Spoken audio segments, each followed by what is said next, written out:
All right, so we're in this series called Uncommon Influencers, and if you've been tracking the whole time, we're walking through the book of Nehemiah. Nehemiah was an extraordinary leader, and the reason he was such an extraordinary leader, and the reason I love the book of Nehemiah, in fact, it's my favorite book in all of the Old Testament. I've read tons of books on the book of Nehemiah. I have listened to tons of sermon series. In fact, to some degree, this entire series is kind of a compilation of some of my favorites, because you know how it is. Once you've heard a lot and read a lot, none of the thoughts that you have are terribly original. It's all just stuff that you're like, man, that was just so helpful or insightful. But what was incredible about Nehemiah is he was just a great leader. When you read the book, there is no crazy, wild, otherworldly, unearthly kind of presence that happened in a significant way. In other words, no angel came down, no crazy miracle happened. Nehemiah was burdened for the city of Jerusalem because the city of Jerusalem was lying in ruins, basically, with no walls. There was a lot of backstory that got them to that point, but simply to say that the nation of Israel, which was the God squad in the Old Testament, had been fairly unfaithful. Eventually, God said through a number of prophets that if you don't turn around, you're going to pay the consequence. If you don't turn around, it's not that I hate you, it's not that I don't like you, it's not the fact that I just, am wanting to take out my anger. It's as a loving parent. If a kid continues to disobey, at some point, the most loving thing you can do is to discipline the kid, right? And it's not because you don't love them. It's because I keep telling you, man, if you touch that stove, you're going to get hurt. If you touch that stove, you're going to get hurt. And eventually, you keep getting close to that stove, and I'm going to put you in time out. And it's not because I don't love you. It's because I don't want you to burn your stinking hand off, right? And so, God would allow the nation to basically be put in time out through a Babylonian exile. Persians came in. They said, you can now go home. But the entire city had been destroyed in this exile. So Nehemiah is a leader who sees a functional problem of the city. The functional problem of the city, that its walls were in ruins. And the problem with a city with no walls, or the city with no walls, had no protection. On the other side of it, a city with walls was somewhat of a militarized city. And so Nehemiah sees this as vital. If the city of Jerusalem is ever going to be inhabitable again, it has to have walls. And so Nehemiah embarks on this journey to help rebuild and lead the charge in building the wall around Jerusalem. Now, here's why that's significant. Because for most of us, we live life in the normalcy of no extra spiritual, crazy, angelic intervention that happens, right? I don't know if anybody's ever tried to walk on Lake Ella and you try to walk on the water of Lake Ella. I've tried it once. It doesn't work, or it didn't work for me. Maybe it'll work for you. Perhaps you're more spiritual than I am. But right, you try to put your foot in Lake Ella, there's a really good chance that your foot's just going to get real wet, okay? But for most of us, the reality is God has called us to be influencers. Matthew chapter 5, Jesus said it this way, you're to be salt and light, that my followers are supposed to be people who influence everything that they touch. But not because we impose our thoughts and our ideas and our beliefs, but similar to Nehemiah, we will influence people for the kingdom when we serve people like Jesus. Or we said it this way a number of times. We will influence people for Jesus when we serve people like Jesus. And if you're here and you're kind of, on the fence or the periphery of faith, you're not really sure if you're there, you're not really sure you believe, this is probably part of your story. That at somewhere along the way, you found a Christian who was more invested in telling you their beliefs than they were serving you. So you heard them talk a lot about it, but you didn't see much of it. And you didn't really like that. In fact, today we're going to talk about something in this idea of uncommon influences that I think is one of the most powerful things. Then again, I want to kind of address you if you're here and man, you have been burned by faith. What we're going to talk about today is, I think, one of the most important things we can talk about. Because in the life of a Christian, in the life of an influencer, I am only going to influence someone so much as I have the moral authority to influence. In other words, I'm only going to influence you so far as you actually believe that I walk what I say. If you find that there's duplicity between what I say and what I do, you oftentimes don't trust me or believe me as a leader. And the same thing with you. It's difficult to influence someone that doesn't actually do what they say, because when you don't do what you say, you question if they actually believe it or not. And the thing that I think is important if you're wrestling with faith is this is part of your story, that you saw a Christian at some point, and you saw what they did, and then you saw what they said, and they were so different and worlds apart that you couldn't label it anything but hypocrisy. But there's something that happens in the book of Nehemiah. There's something that happens in the book of Nehemiah as they're finished the wall that I think is so deeply helpful. And if I was going to title this sermon something, it would be called Guardrails. Guardrails. And if you ever think about a guardrail, what a guardrail does is a guardrail basically, it diverts you away from danger before you get to the point of danger. It diverts you away from danger before you get to the point of danger. I got a buddy, and I've never actually ran into a guardrail, okay? So let me just say that I'm a good driver. If you've run into a guardrail, just, drive somewhere other city. But I got a friend, and his name's Stu, and he was living in California, and he was kind of, in the early 20s stage of life, and he was driving, and they did, the really smart thing, which is we got to drop a friend off, I think, at the airport, and so we're going to stay up all night. And then we're going to drive on the interstate. So you can see kind of where this is going. So he was up late at night, and he was driving down the interstate. And as he was going, and they had the car full of people, and people started to kind of fall asleep. And that's like, oh yeah, dude, we're going to stay up, and I'm going to stay up with you. And then inevitably, no one stays up with you, right? And then your eyes start to get heavy, but you don't want to admit it. And your eyes start to get heavy, but you don't want to admit it. And he's like, I didn't even realize that all of a sudden I started to fall asleep at the wheel. The road was pretty empty at that point in time. And all of a sudden, as the car goes over, it just starts to hit this guardrail. It boom, all of a sudden it woke him up. And he panicked and he slammed on the brakes, and they looked around, and everybody in the car just woke up. Everybody's screaming. No one knows what's going on. Everybody's totally disoriented. But the reason for a guardrail is because if the guardrail had not been there, then he would have faced a lot of danger. Now, the parallel to this that we're going to see in the book of Nehemiah is Nehemiah sets up a guardrail. He sets up a thing or a place in a way that diverts people from the most vulnerable states. But before we kind of get there, I just want to talk about how this applies to us before we even do that, so it contextualizes it for us. It's simply to say this: most of us live in such a way that we have vulnerabilities, but we have nothing to protect us from it. We don't live with a lot of guardrails morally. We don't live with a lot of guardrails financially. We don't live with a lot of guardrails spiritually. And oftentimes the world will kind of try to put some, the culture will kind of put some guardrails around for us, which are more often than not supremely unhelpful. So let me give you a couple ideas of guardrails. Financially, the world, it's just, kind of spend. Most of what you earn is for your consumption. So earn and spend, and don't go too far into debt. Only take on debt so far as you need to.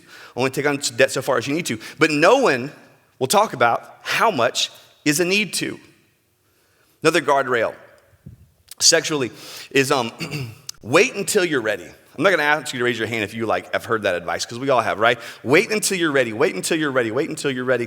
And isn't this true that?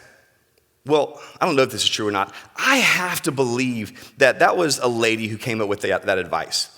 And not that that's a bad thing. What I mean is there's no chance that a dude said that, because if the dude said, wait till you're ready, most dudes are like, dude, I was born ready, right? Ask any 13-year-old boy, they're like, yeah, I think I'm ready, let's go. So anyways, a little bit of vulnerability there. The reality is we have areas of our life, we have areas professionally, we have areas relationally, we have areas spiritually that for many of us, we don't have guardrails in our life. And in fact, this is true no matter how old you are, no matter what you believe about Jesus. If you think about the biggest mistake you ever made, there's a really good chance, if I just said, okay, close your eyes and think about the biggest mistake that you wish that you could take back. There is a good chance, if there was a guardrail in place in your life, you would have avoided the most difficult and painful thing that you wish you could take back. Well, so Nehemiah in chapter 7 has just finished building the wall. Chapter 7, verse 1. He says, now when the wall had been built, so at this point, the entire wall had been built around them. He starts to appoint people. He said, the wall had been built, and I had set up the doors, and the gatekeepers, the singers, and the Levites had been appointed. So he starts to appoint some people. He says, and I gave my brother Hananiah, and Hananiah, not to be confused, because I can see where that would be confusing, the governor of the castle, charge over Jerusalem. For he was a more faithful and God-fearing man than many. And I said to them, in other words, and here's what I want you to do. Here's what I want you to know, verse 3. Let not the gates of Jerusalem be opened until the sun is hot. Now, I know everybody's like super fluent with what happened with gates in the Old Testament. But for those of us who perhaps maybe aren't, let me kind of break this down a little bit.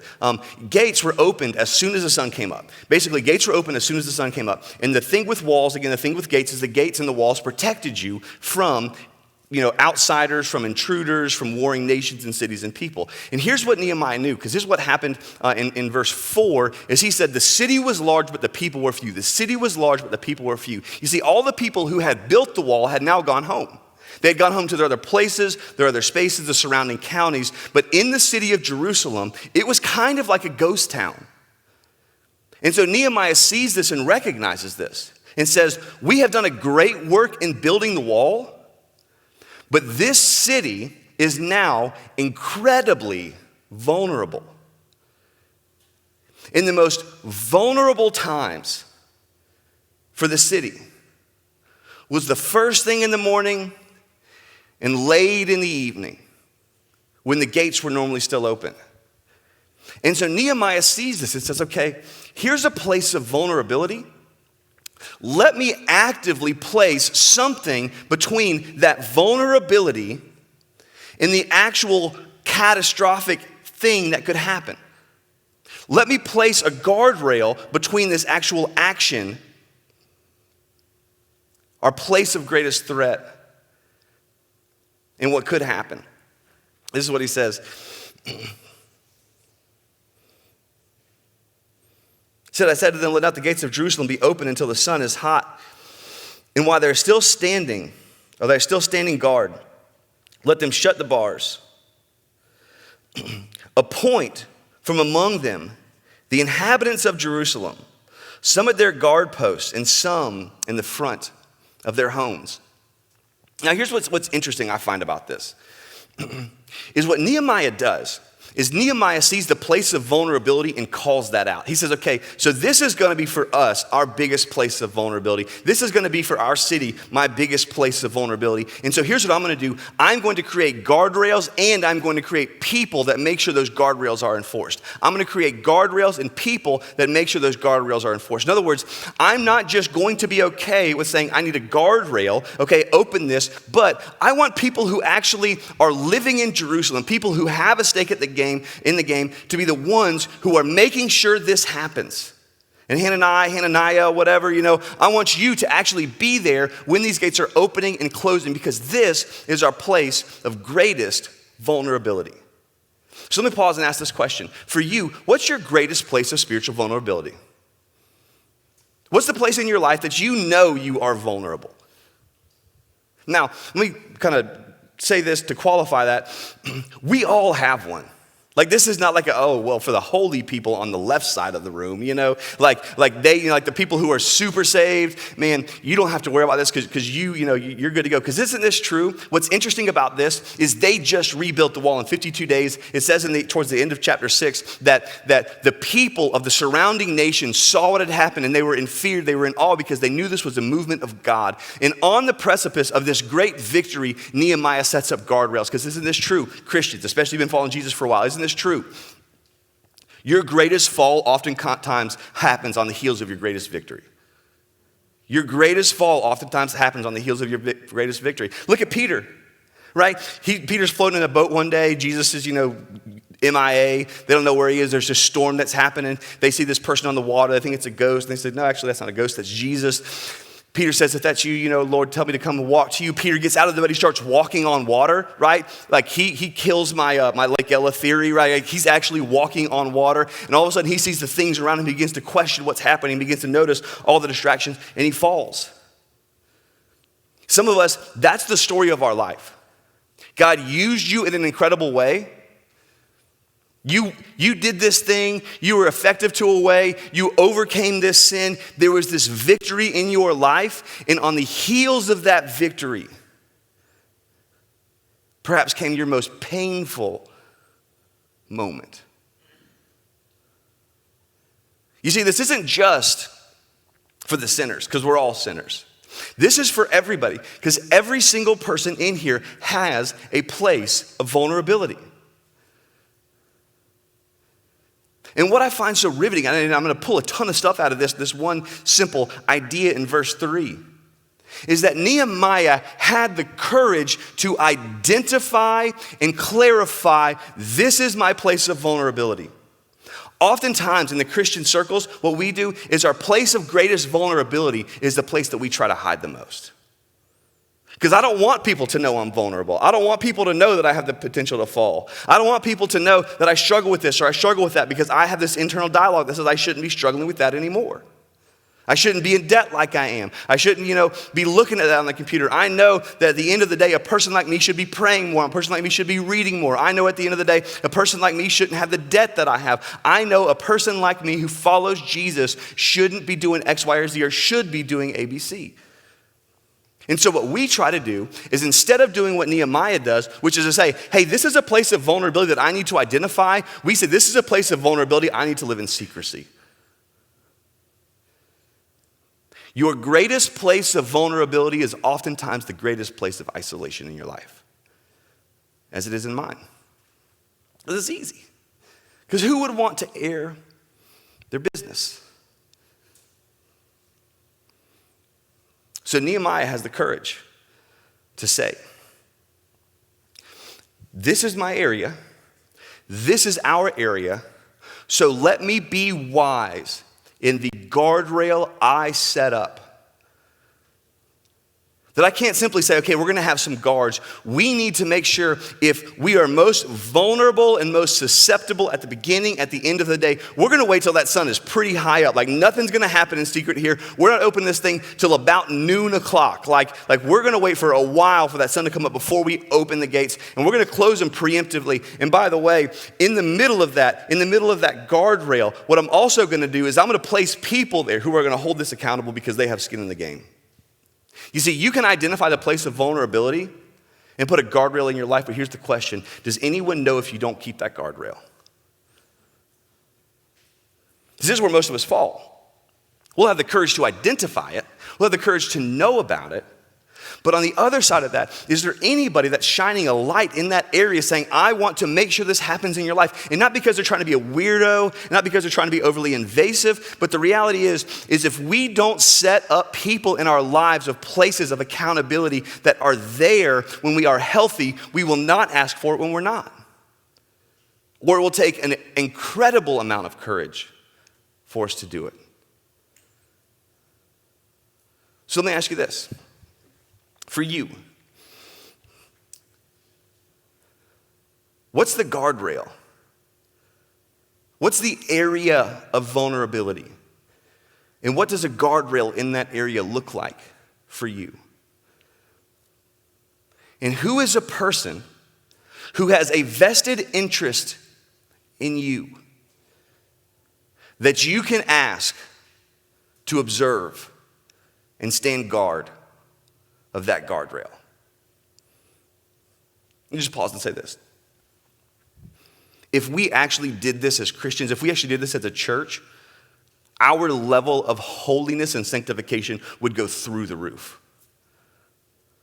Like if we actually got serious and said, okay, I don't want to just take this battle with sin as this kind of thing that maybe I should do, and I'm going to say I struggle with that, but I don't actually struggle with that. It just means I give into it a lot, but I'm going to say it's my struggle. But like if we were actually serious and said, this is the place of all places, this is the place where I feel susceptible, and I know that. And so for me, if this is my area, if I know that, my relationship with my boyfriend, my girlfriend, if I know that this is the relationship and I have a coworker who this is going to be a problem, this is why so many people have this rule that they're not going to go on trips with someone of the opposite sex if it's just them and the other person. And why? It's because they know that things happen on trips, and what they're wanting to do is set up a guardrail.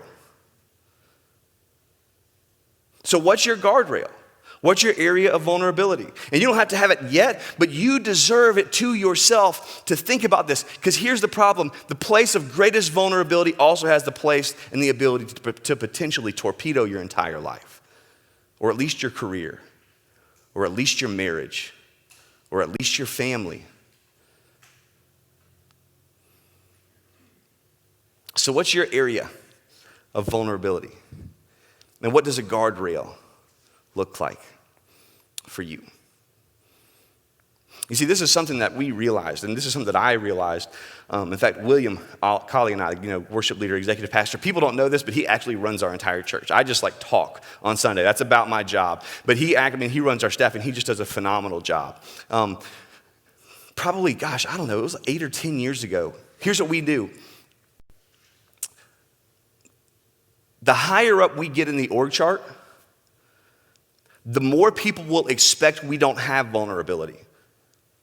The more people will have an anticipation that we don't actually struggle with things, we don't have selfish desires, we don't struggle with sin. There is going to be an assumption that at the end of the day, there are fewer places of vulnerability simply because I talk into a microphone for 30 minutes on Sunday, a few times per Sunday, this week at the 8 o'clock service, also on Sunday. So here's what we knew. There are far too many pastors who have extraordinary moral failures that decimate congregations. It's the reality. It's the reality because there's pressure involved and there's assumption that involved, because at the end of the day, people often, this isn't like me saying oh, woe is me. I understand this. People want to assume that I don't have the level of vulnerability that you do.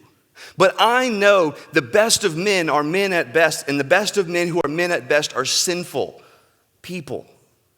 This church can't ride and die on my holiness. And the reason I say that is because we realized a long time ago we needed to intentionally put guardrails in our life, and we needed to put accountability. And so every single Friday, William and I meet. And I want to tell you where we meet, but I don't want to tell you where we meet because I don't want you to walk up and be weird and be like, hey, I heard your meeting. It's yeah, go away, okay? But every single Friday, probably for the last 8 to 10 years, he and I meet almost every single Friday morning for about 2.5 hours and talk about life. We talk about how is my family, how is his family, how is my personal relationship with Jesus, how's his personal relationship with Jesus, and how is work. But not hey, let's plan for the church. It's how are you doing internally with the pressures that you feel at work? Because we have to have guardrails in our life. So Nehemiah says, he says in chapter 7, verse 3, again, I said to them, let not the gates of Jerusalem be open till the sun is hot, and while they're still standing guard, let them shut the bars and doors, appoint guards from among the inhabitants of Jerusalem, some at their posts and some in front of their own homes, because the city was wide and large, but the people within it were few, and no houses had been rebuilt. If this city was going to become the city that it had the potential to become, it had to be aware of its vulnerabilities and from the get-go, put in guardrails and put in accountability in place. The reason I started talking with people, if you're wrestling with faith, is this is probably your story, right? You saw people who were Christians who said this thing, but the truth is they had vulnerability. They had never had the courage to name their vulnerability, put a guardrail in place to that vulnerability, and put accountability in place on top of that. And so you saw a Christian who lived in incredible hypocrisy. They didn't have character. They didn't have moral authority. In fact, it seemed like, why would I believe what you believe? Because it looks like you don't even believe what you believe. Let me tell you. That's the point of this sermon. So for you, what's the guardrail? What's the guardrail? If you're dating, here's perhaps a guardrail for you. A guardrail for you might be how long you spend with the other person, how many days in a row. It might be what time of day that you say, hey man, nothing good happens after 11 o'clock. I know sometimes it's I don't know, it gets kind of weird and I'm not really sure. And let me tell you, if you're dating my daughter, nothing good happens after 7 o'clock, okay?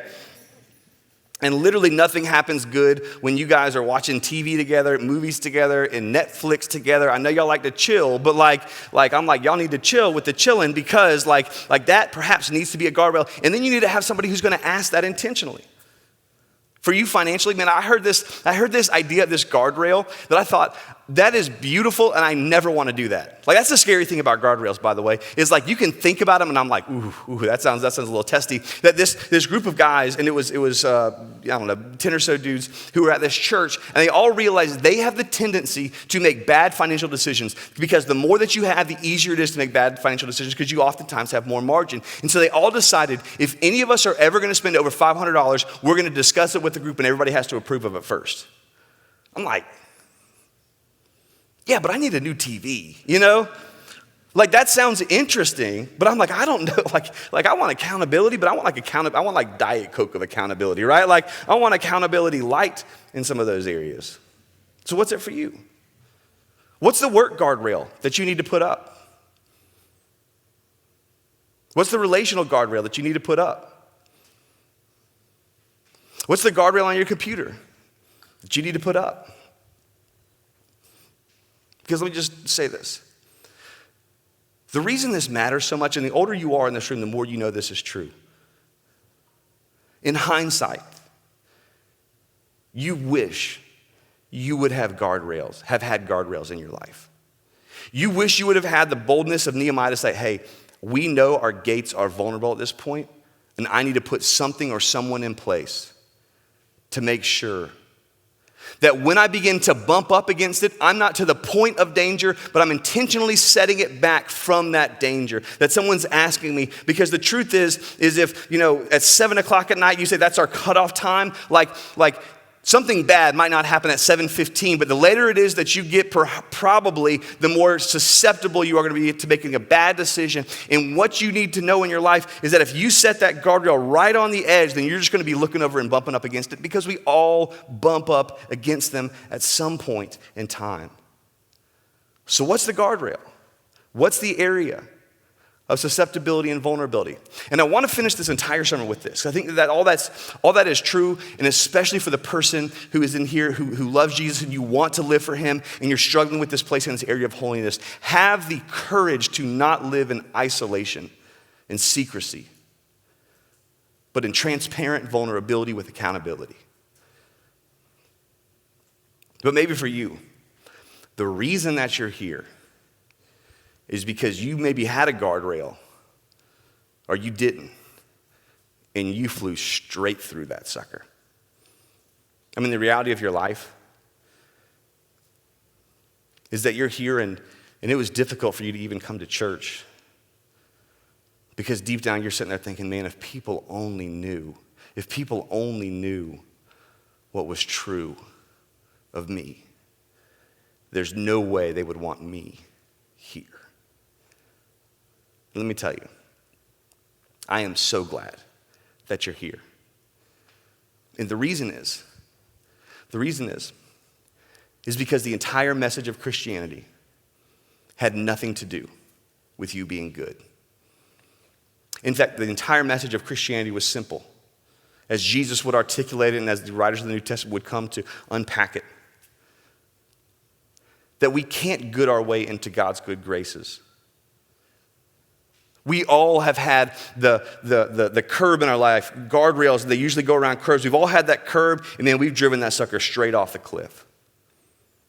And you've got the scars and the bruises to show for it, and you don't want to tell anybody about it. And let me just tell you, the truth of Jesus is Jesus was a person who came not so that we would be good people, but because of the fact that we aren't. Because we've all blown through those curbs in our life, and we've all just driven it straight off a cliff at some point in time. And the reality is that Jesus died on the cross not to make us better people, but to make us forgiven people, for the realization that we are innately sinful. We all sin. We have all fallen short. We have all driven the car off of the cliff. But the reality is God knew that, God saw that, and God did not expect us to be perfect drivers. He knew that, he saw that. And he sent his son to die for that. In fact, it was because of the fact that we aren't good people that Jesus died on the cross to forgive us. But here's the transition you have to make. It's not being good that gets you to the point of salvation. It's the realization that I'm not good, only God is good, and that for me to be reconciled to God, I can't be a good enough person. It's only by Jesus. But perhaps Perhaps you have been reconciled to God, and now God's calling you to not drive your car off a cliff again. You see, let me just deviate a little bit as we're into this thing. Man, from time to time in churches get like the reputation of being kind of sketchy. I don't know if you know that or not. But they do. And every time we kind of tend to get the label of being like a sketchy church and people are just kind of doing whatever with whomever, wherever, like there's something inside of me that loves that. And not that I love that. Not that I want us to be like this weirdly sketchy congregation. In fact, I want us to be the opposite, a very holy congregation. But here's what I love. There are people who are wrestling with faith. There are people who we know every Sunday, man, you're walking in, especially 8 o'clock tonight, right? There's going to be some people that perhaps walk in like a little tipsy, right? And our goal is not to say, okay, yeah, so people come in like there's this dude back row, he's kind of a little bit hammered, like, well, what should we do about that? And I'm like, okay, is he being disruptive? No, good, let him go. Because here's what I know. I want you to walk in like that, but I don't want you to stay like that. Jesus doesn't expect you to be anything different when you walk in the door. He does not expect you to be a good, clean, moral, healthy person when you walk in the door. He redeemed us because we are not, but then he calls us from that. In other words, I'm okay if you walk in the door like that. I just want you to realize that God has called you to more. And so don't you dare minimize the value of your life by staying there. God has gifted you, called you, wired you, created you to do something extraordinary for him. And he has redeemed us out of our lack of guardrails and driving our cars off the cliff, and for some of us repeatedly. Don't let that keep you from God, but as you realize God loves you in spite of that and because of that and has called you his son and his daughter, have the courage and the audacity to identify the places of spiritual vulnerability and set up guardrails in your life and accountability. So again, what are the places for you? What are the guardrails for you? And who's the person that you can ask? That you need someone to say, okay, we're going to open and close these gates only at a certain point in time, but I also need you to be there to watch. Because I know me, and I'll just start opening the gates earlier and earlier and earlier. Let's pray together. God, I pray for every single one of us. We all have this tendency. It's the tendency of humanity that we're sinful. But God, I ask and I pray that you would help us to have the courage to identify our places of vulnerability and our places of weakness. That as we identify those, in which probably a number of different areas in our life, God, that we would have the courage to identify the guardrails to put in place so that we don't just walk up to the edge, but they actually keep us from that edge. And I pray that you would give us accountability. And for the person who walked in here this morning, and the reality of their life is that over and over, they've driven the car off the cliff, they've driven the car off the cliff, they've driven the car off the cliff, and they walked in this morning and think, God, can you even love me anymore? That the answer was a resounding yes, and that answer was displayed on the cross. That there was grace, there was love, there was forgiveness, there was acceptance, and there was reconciliation that happened. Yet in light of that, you call us from that to you. You say, leave, don't continue to be a fisher of fish, but come be a fisher of men. You call us to your love, to your sanctification, and to your purposes. And I pray that we would have the courage as we experience your forgiveness to not remain in that state, but to continue to walk forward with the courage to identify our most vulnerable places, to set up guardrails and accountability. That Jesus, we would be women and men of incredible influence. But not because we press our thoughts, but because of the way that we serve and because of the way that we live. That people would see us and they say, that person looks like Jesus. And it's in your name we pray. Amen.